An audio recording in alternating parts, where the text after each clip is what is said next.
Democratic presidential candidates' Sens.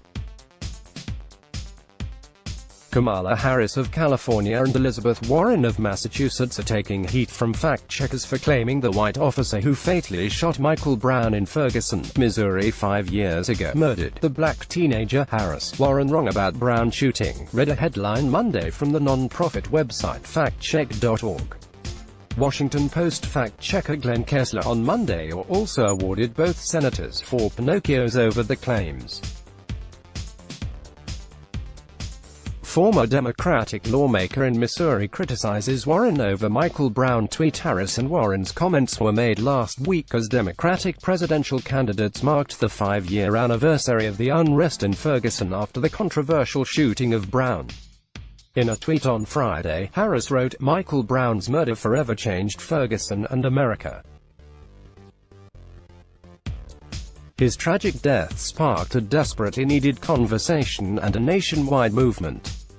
We must fight for stronger accountability and racial equity in our justice system." Warren tweeted that 5 years ago Michael Brown was murdered by a white police officer in Ferguson, Missouri. Michael was unarmed, yet he was shot 6 times.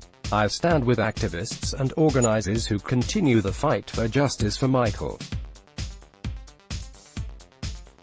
We must confront systemic racism and police violence head-on, but the fact-checkers said the evidence in the case contradicts the comments by Harris and Warren. 3 months after the shooting, the grand jury decided not to indict Wilson.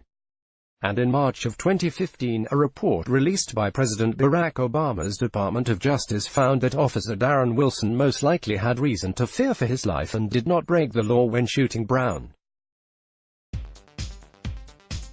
In awarding the Pinocchios, the Washington Post's Kessler wrote, "Harris and Warren have ignored the findings of the Justice Department to accuse Wilson of murder, even though the Justice Department found no credible evidence to support that claim." And factcheck.org pointed out that other Democratic presidential contenders also tweeted on the anniversary of Brown's death, but didn't use the word murdered. Instead, they noted Brown was killed by a police officer.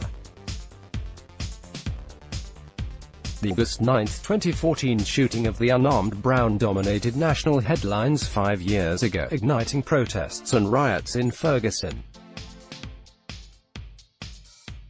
Protesters charged that Brown had his hands raised up in the air before he was shot multiple times by Wilson, as Ferguson became the national symbol of racial bias by law enforcement. But while the phrase "hands up, don't shoot" originated after the shooting, the Justice Department investigation at the time found no evidence that Brown's hands were up. At the same time, the city's police department faced allegations of racism and racially biased policing of the community, and the Justice Department said it uncovered a widespread systemic pattern of racial exploitation and profiling of the city's black residents by the Ferguson Police Department. Let's block ads. Why?